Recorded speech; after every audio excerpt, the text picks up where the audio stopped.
Web3. What is it? According to Google, it's also known as Web 3.0 and is an idea for a version of the internet that is decentralized and based on peer-to-peer technologies such as public blockchains. What does this mean? Well, it means it's going to be a digital ecosystem without any one centralizing body, like a Facebook, for example, where people can exchange value directly without need of a third-party platform or digital bridge.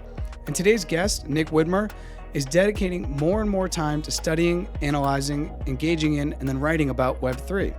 And as Nick says in this episode, Web3 is kind of already here, as we now use tech to work, go to school, see our doctors, order our groceries, keep up with friends from across the globe, and even make new ones. I'm Jarrett Carpenter, and this is Wifi Water.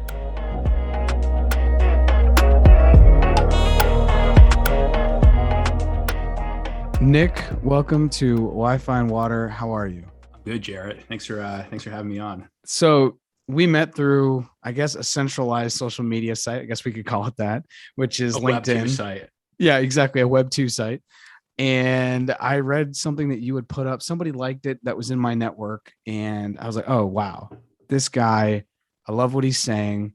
And it was actually the article that you had put on your Substack, and maybe you can shout that out at the end when people, sure. To give people a place to go check some more your stuff out. But it was called "Horseless Carriages Are Worth Understanding" on fear and innovation. And I read that and I was like, wow, this is exactly how I'm starting to see things. How I think a lot of people in our generation, it's not just like we're not siloed in this understanding of technology and innovation. And then I was like, I have to have you on. So do you want to start with just a basic, and you can use an analogy or whatever you want, but for you, what is Web3? Let's see, where do I start? So and I think we were talking about this in our prep conversation about like how our personal stories are a little bit tied into this transition from Web 2 to Web 3, which I think makes people like you and I more fervent advocates of the shift in not only technology, but I think the shift in culture and the trends that's yielding. So my quick recap of my story is I was unhappy at my last job. I worked in advertising, traditional ad agencies for almost 10 years, just brand strategy, account management work. And the pandemic kicked me out of New York City, landed me at my folks' place on Long Island. So luckily, I've been able to spare myself some rent payments. But I took some time off when I left my last job, and I forgot what day it was. I think it was one of these days where nothing was going on. And I was somewhat familiar with crypto. I've been involved with Bitcoin for a few years, and that was always interesting. But I didn't really get NFTs until about 3 months ago. I started seeing them pop up. I made fun of them like everyone else. I was like, this is ridiculous. This can't be a thing. This is all like the typical canned answers you hear. Like, this is a money grab. This is a Ponzi scheme, which is a funny term. I think people label something that they just aren't really willing to understand the mechanics of, which we can get into that later. But anyway, I went down the rabbit hole, and I just my mind was just completely blown. And, I studied liberal arts college. So I have a little bit of like a history, philosophy, art history background, in addition to brand strategy, which has been my career. I've always loved to write. And when I started learning about NFTs, specifically with the art movement, it just kind of all came together in my head. And basically not only everything I'm excited and passionate about, but everything I'm interested in. And as you know, once you dive a little deeper, there's much more than meets the eye with what's going on here. So I just sucked in as much information as I could. And I wrote an article 3 months ago, which it's crazy because it feels like 3 years, called NFTs Are Worth Understanding, because that's really what, the more I learned, I was like, I didn't get this, and now I do. And no one is thinking about it with a more critical lens. And I just kind of saw this magnitude, this iceberg approaching.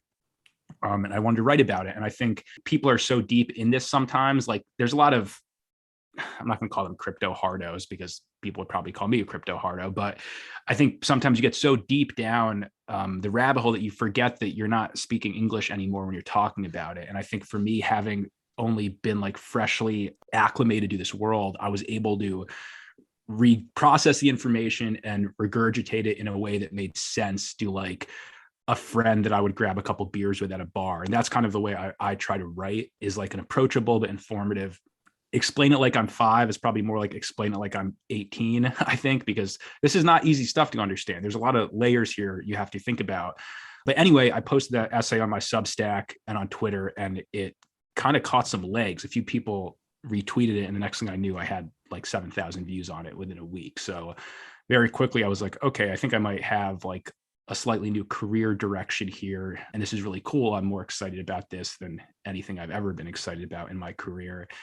And I'm going to keep going at it. So since then, I've written more articles. I've tried to follow that theme of are worth understanding, is worth understanding, I think, is like a way I'm trying to figure out my own brand as a writer, but I think that's trying to make some consistency in my articles. And the article you talked about, if you want me to give a little background for it, I learned, I saw a tweet that Paul Krugman, who's an op-ed columnist at the New York Times, had.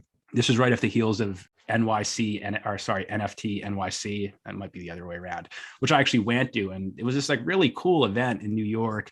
People were comparing it to the World's Fair. They were comparing it to previous big tech boom, Silicon Valley. So not only did you have this like exciting, innovative energy, but you also had like a return to New York City. And as a New Yorker, like it was just really cool to see like people back in Midtown and Times Square. And there was like this palpable creative and innovative energy. And I also think one thing you're probably catching on to is if you know anything about the NFT space, it's like a super positive, happy, apolitical community. And I think it's very attractive. Once you kind of get sucked into it, it's hard to not be like pumped about it because it represents a lot of different things. Obviously, my story is a little more integrated because my career pivoted because of this, but I think there's definitely some positive energy going on. And anyway, off the heels of this, Mayor-elect Adams, who's going to be the new mayor of New York City, tweeted that he'd be accepting his first 3 paychecks in Bitcoin. And New York would be a hub of blockchain innovation. And this is in contrast to Suarez is doing this in Miami. I think Austin's making some headlines. So it was kind of this cool moment of him as a politician. He was like, you know what, New York is going to be a player in this. So naturally, I'm fired up about that. And then I saw this tweet that Paul Krugman, who's a economist and an op-ed journalist at the New York Times, just retweeted and said, "We're doomed, period." And I was just kind of like, what?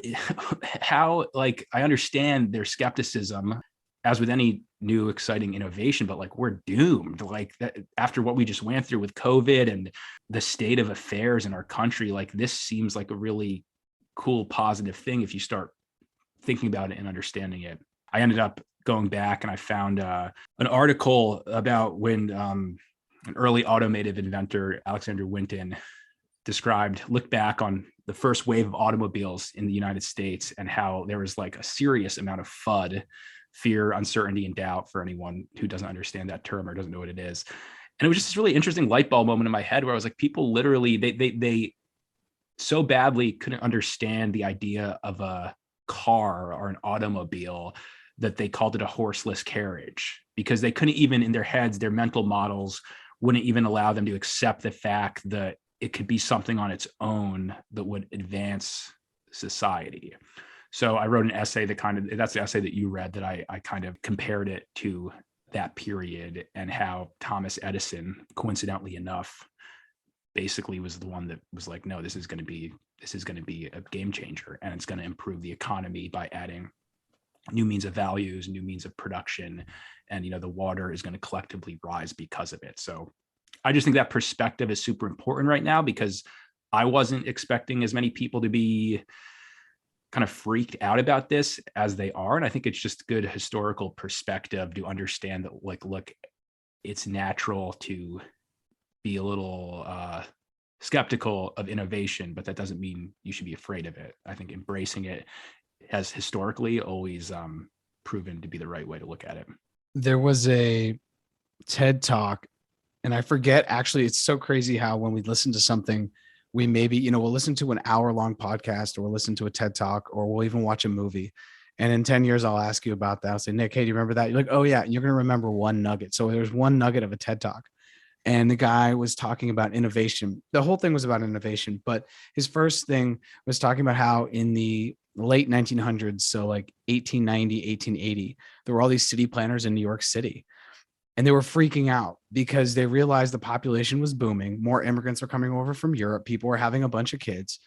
And they were like, if the population continues by 1910 or 1920, I forget exactly like the projection, they were more worried about the buildup of horse feces in New York City in the five boroughs than they were about anything else, because they were like, we're going to need this many horses to carry this many carriages to move people from A to B, because they couldn't in their mind's eye have considered a subway or a car, because those things, like you said, in their mental model literally didn't exist.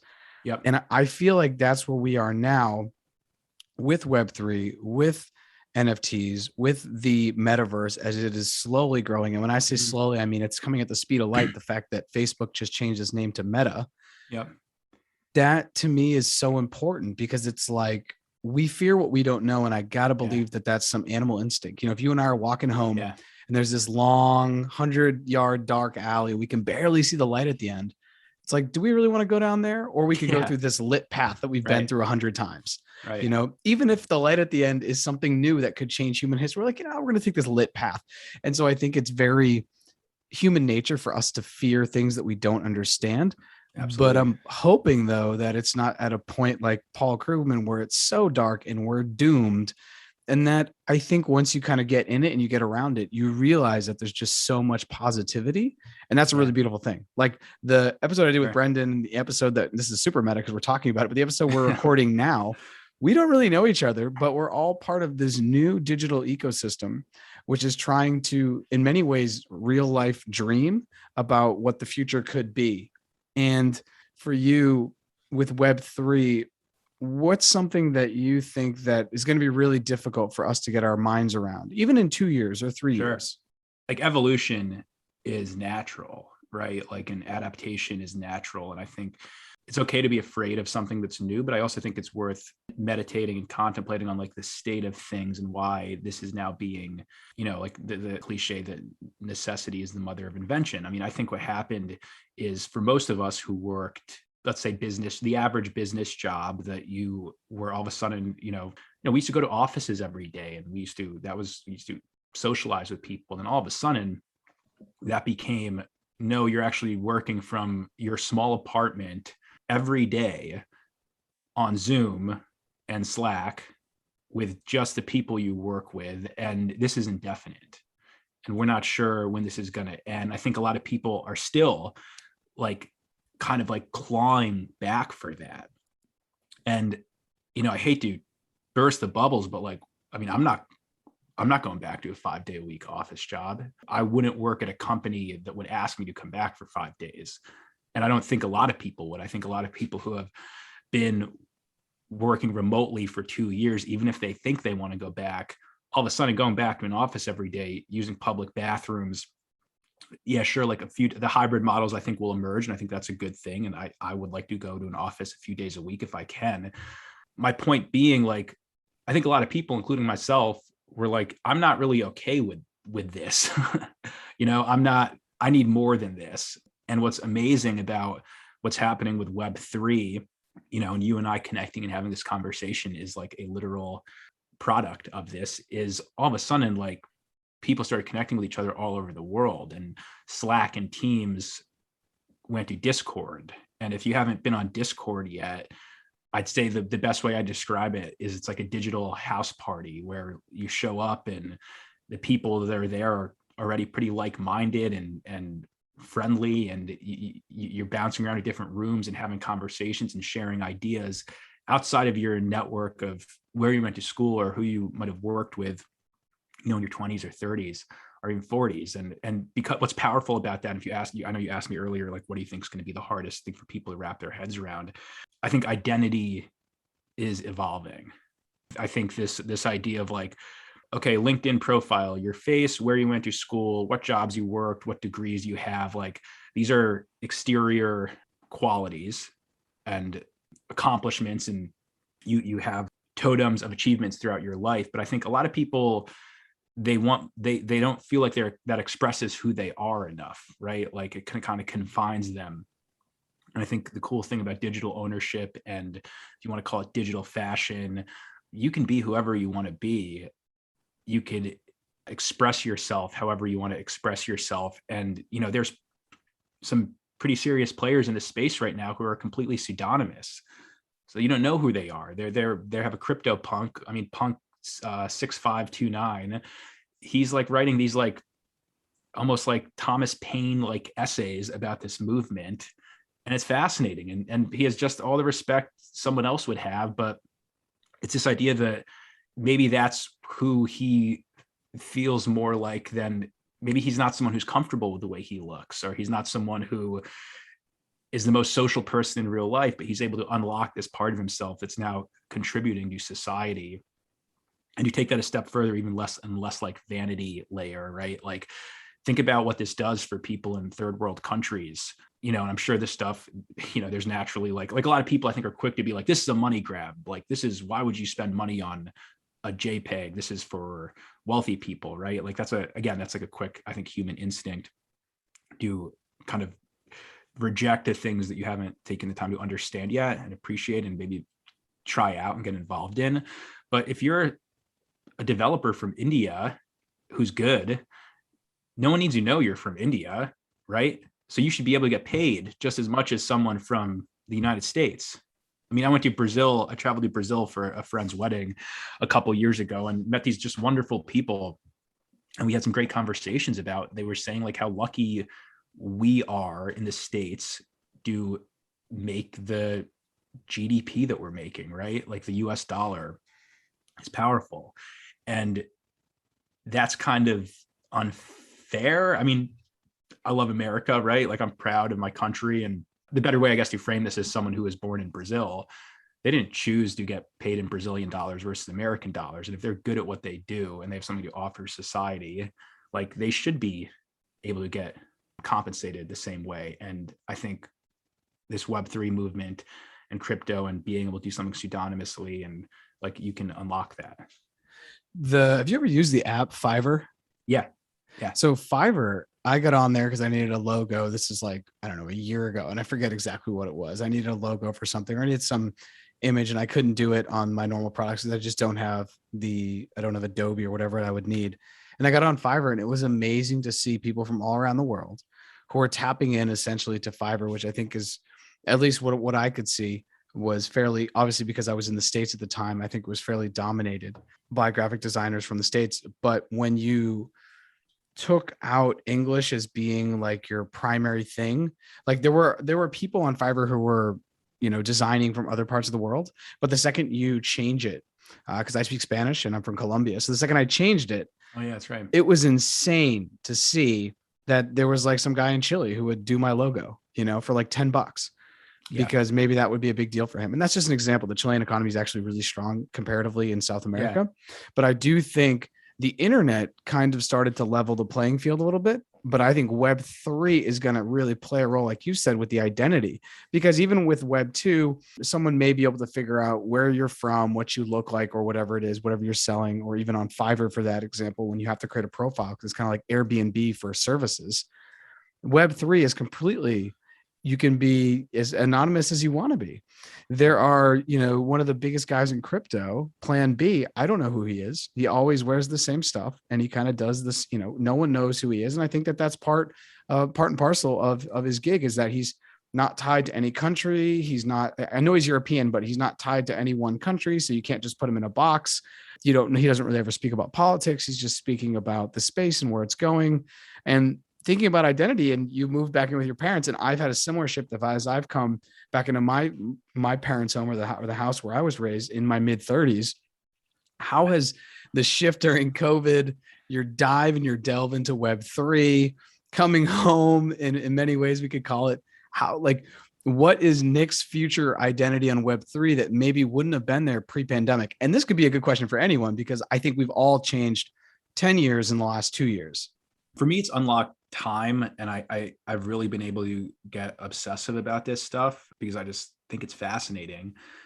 And I've been able to write about it. And this is work I've been doing for myself, and I've been self-motivated to do it. And I don't think I would have done that had the pandemic not happened. I probably would have stayed at the agency I was at and worked my way up. And I think what's happening now is the internet is massive, right? There's like a small percentage of people on the internet is still a massive number of people. So you can find a market for however you want to productize yourself. And I think one of the coolest, I read one of this like life-changing book I read that really kind of started me on this track. It's a book called the Almanac of Naval Ravikant. And I'm not sure if you're familiar with that, but I am not. This but thing, check it out. I described it in my one of my essays. I wrote an essay on a Web3 designer named Jack Butcher, who's doing just some really cool stuff in this space right now. I'm actually wearing his Wagby hoodie right now. But it's all about Naval's. He's basically like a modern day philosopher. He founded AngelList, and he's just super, super wise and distilled a lot of his thinking down into this book. Someone actually did it on his behalf. But his whole thing is that everyone has specific knowledge, whether they think they do or not. Like everyone's life experience and things they've learned and the struggles they've had and the achievements they've had, and it all comes together to give you something that's unique, that only you can offer to the world. And once you kind of find that, you can, theoretically make a living doing it. And it's just about how you can do that. So anyway, this book is kind of like a step-by-step guide for like how to unlock your specific knowledge and market it and use the internet as like a leverage platform to get your work out there. And for me, I think I was joking with you when we chatted earlier, like I'll post my essays because when you're trying to get your stuff out, as you know, you'll post it anywhere and everywhere. I'll post my essays that the same essays that get 6,000 views on my Substack will get like 21 likes on Instagram. And that's nothing against, like, I'm sure people I went to high school and college where they're kind of like, oh God, like Nick won't shut up about Web3 and NFTs, like enough already. And I don't blame them for that, but I think that's beside the point. The point is like, I am finding people online through putting my name and my work out there that are attracted to it and interested in it. And then just like you and I started this conversation. And I think that's really, really cool. I think people who haven't experienced that yet, and part of the reason I'm so passionate and, just excited about this, because like I'm experiencing it in real time. Like as a writer, I don't have to go try to crack myself into like the New York Times or the New Yorker or one of these prestigious newspapers. Like if I want to get my stuff read, if anyone out there is a writer and has ideas and has an opinion on something that they feel like sharing, like just get a Substack and start posting it. And if it's decently good, I'm sure you have to work on it. You have to work on the craft, but if it's good enough, people will read it.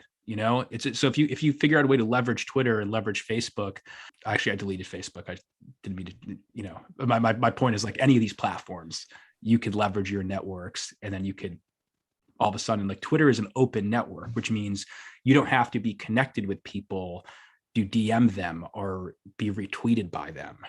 So that's what happened with one of my essays. It was retweeted, and all of a sudden, like it was just like this viral effect.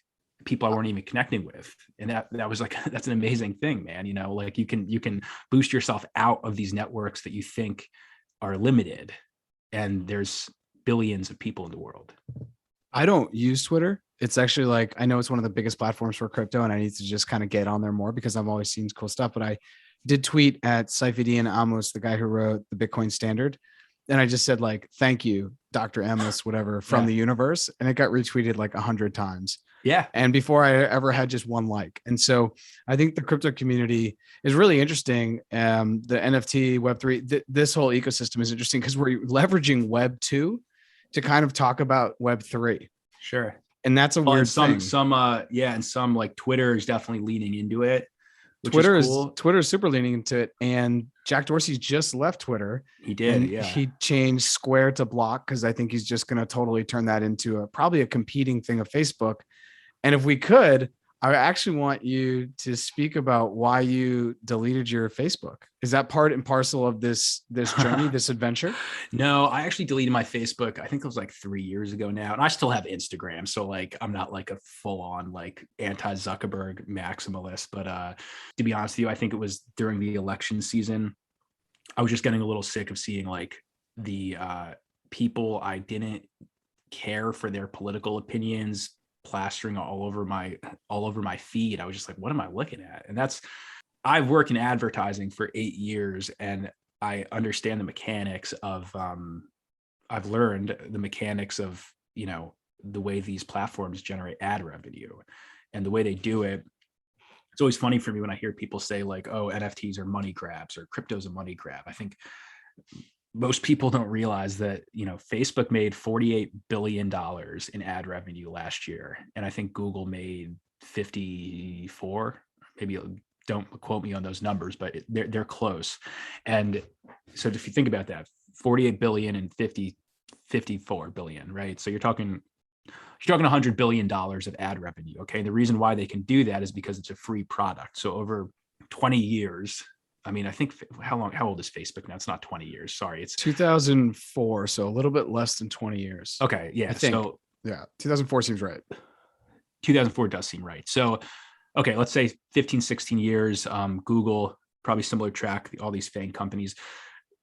That's 15 years of product iteration and feature rollout and like extremely elegant user experience. Okay. So the reason why Facebook and Instagram and Twitter, for anyone who doesn't know, and Google are free is because they monitor your behavior and then they target ads at you. And it's increasingly it's in the last 10 years has become like, if you want to market a product, like you have to advertise it on Facebook or Google, right? So they're just crushing it, and they have all these data points on everyone that uses it, so they know exactly what you want to see. And the problem is, I don't think Facebook, like I don't think Mark Zuckerberg is evil. I think that's like a little bit of a dramatic opinion to take, but I think what is wrong is the ad incentivized models. Okay, so these business models are incentivized based on advertising. And what that does is that makes everything leads headline, right? Like if you look at the Twitter sidebar every day, it's always just like ridiculous headlines, right? Like John Mulaney relapsed from Coke and some scary headline about COVID, right? And that's not, I'm not saying there's not reality to that stuff, but they're incentivized to get you to read it. So when it's incentivized to get you to read it, it sacrifices the quality of the content and the journalistic integrity for something that's going to just keep your eyeballs on it so you can see ads. And I don't think a lot of people understand the extent of how like ingrained that is in our culture. And what's really interesting about Web3 is when you remove that dynamic, when you remove the ad incentivized platform model, these advertisers and brands, like they have to add value to get you to notice them. So instead of extracting value, they have to add it. So that maybe could be in the form of a partnership or a community engagement tool or innovation. Like Chris Dixon had a great tweet. Chris Dixon, if your listeners aren't familiar, he's a general partner at Andreessen Horowitz. So he's kind of like the tip of the spear in terms of like a venture capitalist in Web3. He's a brilliant guy. I mean, I recommend anyone like read his blog. And he's all over this. And he had a great tweet like brand advertising. So like Bud Light, right? Or let's take like, I used to work for Progressive Insurance for years at Arnold Worldwide in Boston. Great agency, great team. So this is in no way belittling their work, but the reason why you see so many ads for Geico and Progressive and Bud Light and Miller Lite is because it's all like the same tier product. And for Budweiser, at least it's light beer. So they have to pump advertising to get you to think about what decision you want to make to buy it.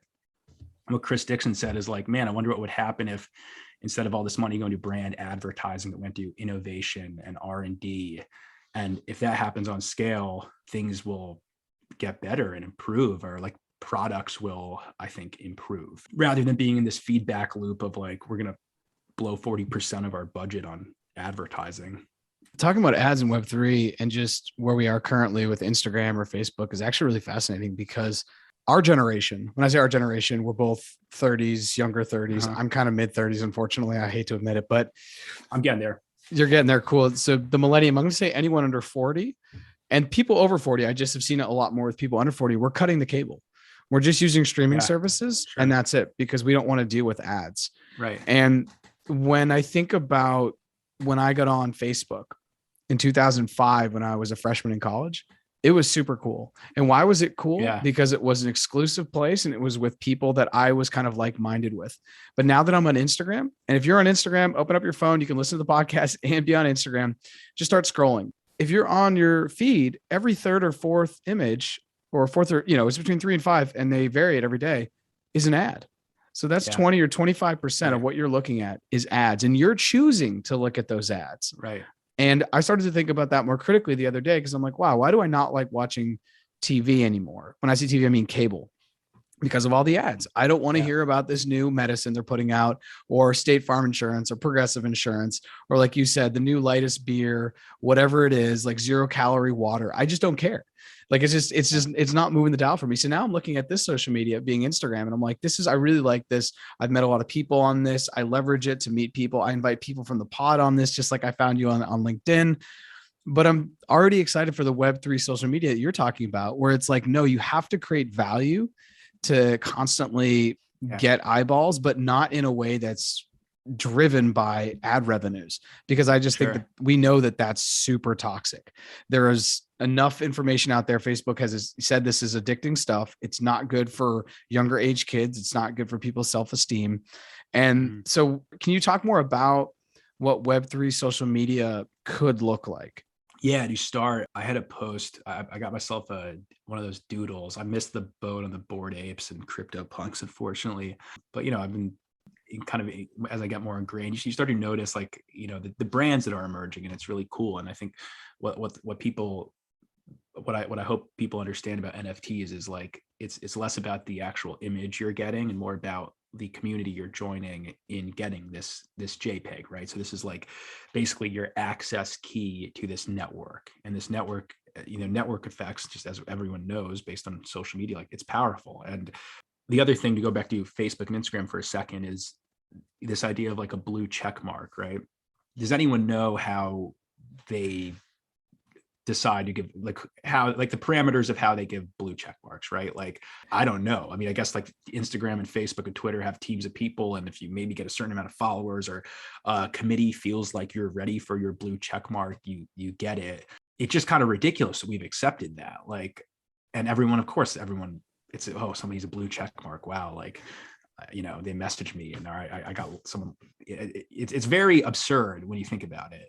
And what's very cool about NFTs, I think, is you get to take the control back of your own verification. So one of the reasons I bought one of these doodles, is because it just seemed like a very creative community. Like, I like what they're doing with the assets and the brand, the ways they're extending it and growing it, the partnerships they're forming. And as someone who's a writer in the space, I wanted to signal to this group, because look, this is status signal. Like, don't get me wrong, like, it's art, but it's investing. Don't let anyone tell you otherwise. Like, no one wants to buy an NFT and see the price go down because they like the piece of digital art, right? Like, it's about equity, but it's also about, like, being able to signal to a certain group of people that you pick, hey, I want to be part of this. Like, this is cool. I like what you guys are doing. And going back to my comment before, like, I don't necessarily want to fit in with people on Instagram who are going to Hawaii every other month and posting pictures in 5-star resorts. Like, that doesn't matter to me. Like, what matters to me is, like, people who are creative and trying to, like, think about different ways that, like, we could work culture and society, and there's interesting philosophy there. So for me, that's like the power of, you talk about like a social media Web3. It's, you get to decide what groups you want to be in and out of based on your interest and based on what you're good at and based on what you like. Okay. It's not a one size fits all thing. And I think people are so quick to say, like, oh yeah, flashy JPEGs, like, you don't have anything better to spend your money on. And it's just a lot more than that, especially if you're a creative person and you want to be involved with a certain, like, cohort of creative types. This gives you a really cool way to do it. What are you hoping, as far as the utility, essentially, that you get the social utility and social currency that you get from the doodle? What's the roadmap of that project that you're super excited about? Yeah, Doodles is interesting because they have something called a doodle bank. So it's a community bank, right? Of, like, I mean, these projects are sitting pretty good right now because they increased in value. And what's so cool is I was able to get in I think I bought my doodle at like 0.7 ETH. And I remember in NFT NYC, like 3 or 4 people told me like, dude, this project's awesome. It's led by a good team. The team's transparent. They're doxed, which means they use their real name. So you can like see, there's all these this might be a conversation. I know you got into this with Brendan a little bit, but like there's these parameters you start to pick up on for like how to like measure up a project. A few people that I just went to talks to over that week, like mentioned doodles. And I was like, okay, this seems like one that is worthwhile is worth getting into. And part of what's cool is they have this bank. So they have this treasury. And in that treasury, as a member, depending on how many doodles you have, and again, this goes back to like, I like to refer to NFTs as expressive forms of equity. Like I basically have a share in this brand, and this brand now has this decent piggy bank of money to like explore. They just did a cool activation with like a famous mural artist for the Art Basel in Miami, and then that's a way to extend the brand. And they're bringing on animators. They're probably going to try to like, I'm guessing they'll probably try to pitch some networks or maybe some like pilot ideas for a show based around this universe of characters. So that's really interesting, because if all of a sudden, like, and I'm just like spitballing here, if Netflix, if they brought in, so let's say Doodles has, I'm just throwing out like $5 million worth of ETH, which I think it's probably a lot more than that, but I'm just throwing that number out as like a fun thing to play with. They now can go out and seek creators and artists and showrunners and writers to pitch this stuff and elevate it, right? Whereas before, if you're trying to start a cartoon on a TV network or grow a brand, you have like, it's like a Hail Mary pass, right? And you hope that you have like one pilot, maybe you have one sketch artist, but now there's some like gas in the tank to extend this thing. And as a member, I get to vote on these brand initiatives, and that's pretty cool. I think you just talked about when because you're a creative. I consider myself a creative in the sense that we are creating, and the idea of the artist, and I think this goes back literally to the city we're just living in, the starving artist. The idea of, if you want to be creative, that's fine, but in the capitalist structure, you don't have a place to then make value and then have a life of quote finer things or whatever that looks like, or you're just going to be struggling from rent to rent. And I do think in this new creator economy where you can totally put out a bunch of tokens, create a community, and then have some liquidity, like you're saying, to then make actual moves. That to me is super exciting. And super exciting. This is a whole different thing that I didn't think I was going to get into on this pod, but I run a soccer podcast as well. And I've been thinking about this for Wi-Fi and Water, but with the soccer podcast, we're thinking about creating a token and putting it up and getting people to buy in. And then every month there's giveaways, and every month they get something new. And every year we do a trip around the world, and we buy tickets to the games. And if you're part of the community, you get a ticket to the game. And we're going to go to like Turkey to see a game. We're going to go to Brazil to see a game. And this is just something I was floating with. Idea. Yeah, it was something I was floating with my buddy Jeff, because soccer is a global language and I can go anywhere, put the ball down and kick it with somebody, and we don't really need to talk. So we're trying to see how we leverage that. Look at that. Like you're able to incorporate your values and community and able to support yourself. And so think about what that does though. Like, I think this is what's so amazing about what you just said, because I agree with you. Like, this is the first time in my life I've been able to be like, wow, I can actually make a living doing what I really want to do. Okay. Because I didn't, as much as I like kind of convinced myself I like advertising, and I didn't. Wait, people can't see you're like fist bumped. You're like Captain America. Fist bump. Sorry, I'm making pedantic gestures. No, it was good. It was good. Yeah.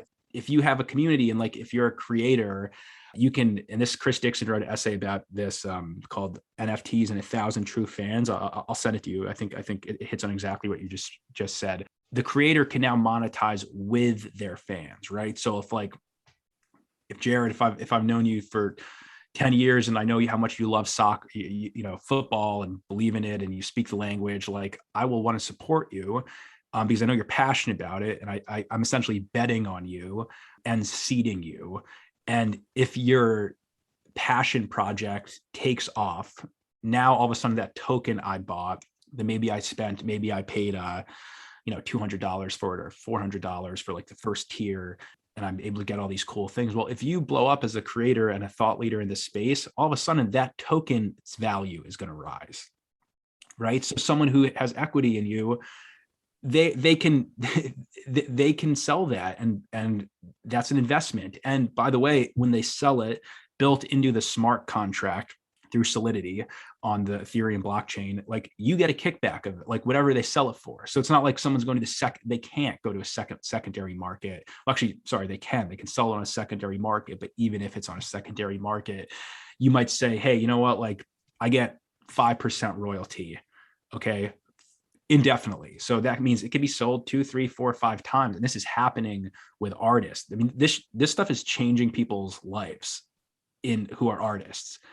You know, you should see, I'm sure you're already noticing some of it, but like it's amazing to see what's happening on Twitter and in these spaces. Artist who has an aesthetic and a perspective, all of a sudden is now doing this with their life, and not, you know, the starving artist. Like that idea, it's like the world, and this is part of why I've been compelled to be so like involved with this stuff. It's like, who doesn't think the world like needs more art and creativity, right? Like it seems like we're lacking in that, if anything.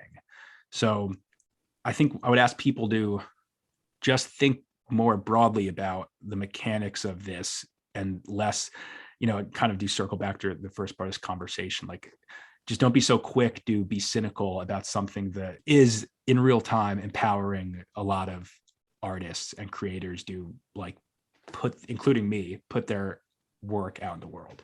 Focusing more on just the idea of Web3, where is it currently? Because I feel like from my own life engaging with, I think where it is and where it's going, I feel like I'm in Web 2.5, because I'm not yet in this, you know, Ready Player One world where I'm wearing Oculus and you and I are hanging out at a coffee shop talking about stuff in the metaverse. I'm talking to you on Discord, and we're part of a community because we own a token together that we bought on OpenSea. And then I meet up with you downtown New York, and we go to a festival that we can only get into because now we are members of this community token. So I feel like it's like 2.5 because it's still IRL. It's like in real life, but it's leveraging what it is it's kind of like leveraging technology to have a heightened experience in real life. Does that make any sense?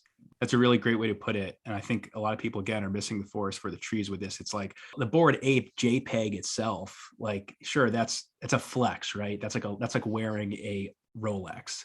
But what it gets you is like, it gets you to some sweet parties, man, you know, like, and some cool networking events. And all of a sudden you're meeting and collaborating with people that you would have never had the chance to before. I totally agree with you about like the Web 2.5 thing. I think people think the metaverse is going to be like one day we're going to like enter like Ready Player One, and it's going to be like you're never going to go outside and see the sun again. And like I think that's what's freaking people out. And guess what? Like, yeah, there is some reality to the fact that a lot of people will be more comfortable online, and there's going to be repercussions of that. But were there not repercussions of like the total transcendence of social media in all of our lives? Did that not yield like political division? Did that not yield like consumerism, insecurity, because people are getting targeted on stuff they don't need? Like, you know, again, like evolution and technological advancements, like it's never a linear path. Like there's always going to be roadblocks, and there's going to be get rich quick schemes, and there's greed. Like greed's a real thing, right? But there's also like hope is a real thing too. And like I think if you err on the side of that, there's a lot of like really beautiful things happening here. And just to go back to the Web 2.5 thing, like I think people don't understand that we're already living in the metaverse. Like we're all spending hours a day. Hours. Like everyone check your phone time, or like just even if you work on a computer, like most of us do, like you're online, like you're living online for a good portion of your day. Okay. So we can make that better. We should make that better, I think. And I think that's what's really kind of cool and compelling about this. Like, and it's just like all of a sudden, you know, the iPhone came out. Like, you know, I read one of my favorite books is the Steve Jobs biography, because he saw what this could do to like bring out, like he saw what technology and like making computers user friendly and fashionable, which Steve Jobs did. He saw how that could be like an accelerant for like human potential, right? So like that's a really cool idea and concept. And I think that's what like any good technology should enable. And I think that's what this is going to enable. So sure, there's going to be cynicism and like things that are going to be weird at first, right? Just like the internet was weird when it came out, just like the iPhone was weird. I remember still, it's so funny, Jarrett, I remember I got a iPhone. I was like the first one of my friends in college to get an iPhone. And I remember they used to make fun of me because I'd be like, hey, can you pass my iPhone? And they'd be like, oh, your iPhone? You want your iPhone? Like they were like giving me shit because like I had this new thing. And it was like, of course, like the first instinct is like, let's make fun of it. Right. But all of a sudden, I made fun of AirPods when they first came out. I remember being like, man, you're real, like no one likes people wearing AirPods. Like that's kind of a cocky thing. And I love my AirPods now. Like they're awesome. Right. So I think this is just patterns and inflexes and it's just progress. And I think there's going to be a lot of like, you're like, I don't know, your soccer community being able to do that and bring people in who are passionate about that. And then like, that's just a really cool, beautiful idea that would just add goodness to the world, So yeah, because the soccer community, I feel like is right there. It's 2.5. We're using Web 2 to access kind of the Web3 tools that we're going to need in Web3, but we don't have, like you said, we're not going to wake up tomorrow and I'm going to be like, all right, let's totally chill in the metaverse using Oculus goggles and sit around and like, I'll go play you in pool and we'll bet, I'll bet you a Doge or something. I beat you, right? I'll bet you like 25 cents of Doge or whatever that is.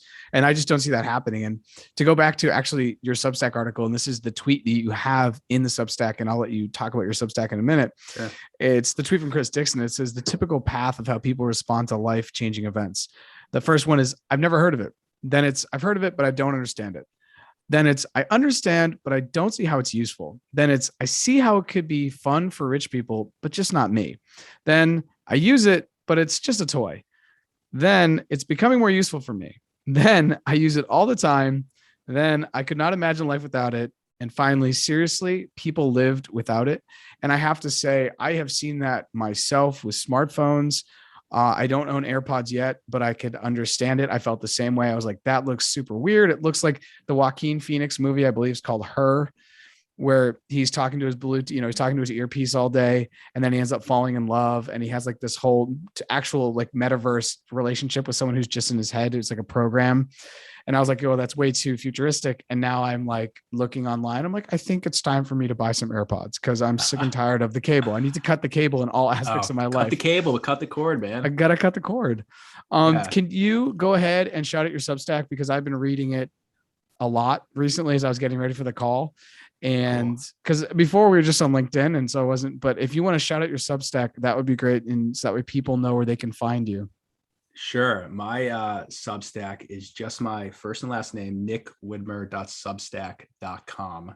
I call it Firstborn because I'm the firstborn in my family, but I also think there's this cool idea of like rebirth and like kind of stepping into this new world, which kind of like I thematically wrap my brand around. And my the area I focus my writing on is the intersection of Web3 art and consciousness, because I think a lot of interesting stuff, as we just talked about, is happening around this space. And I think it's really exciting and it's cool to follow. And, I'd advise anyone just be curious, I'm going to quote Ted Lasso here, which be curious, not judgmental. And you might surprise yourself with the people you get to meet, the things you can be interested in, what you read. I mean, I've just, even like just being immersed in this, like I've learned so much about art and economics and business that like I wouldn't have learned otherwise, and community and all sorts of stuff. And it's really interesting. I think again, I think this is connecting people more than it's disconnecting people. Well, thank you for joining, and we're definitely going to stay in touch, and have a good night. Yeah, Jarrett, that was awesome. Thanks a lot.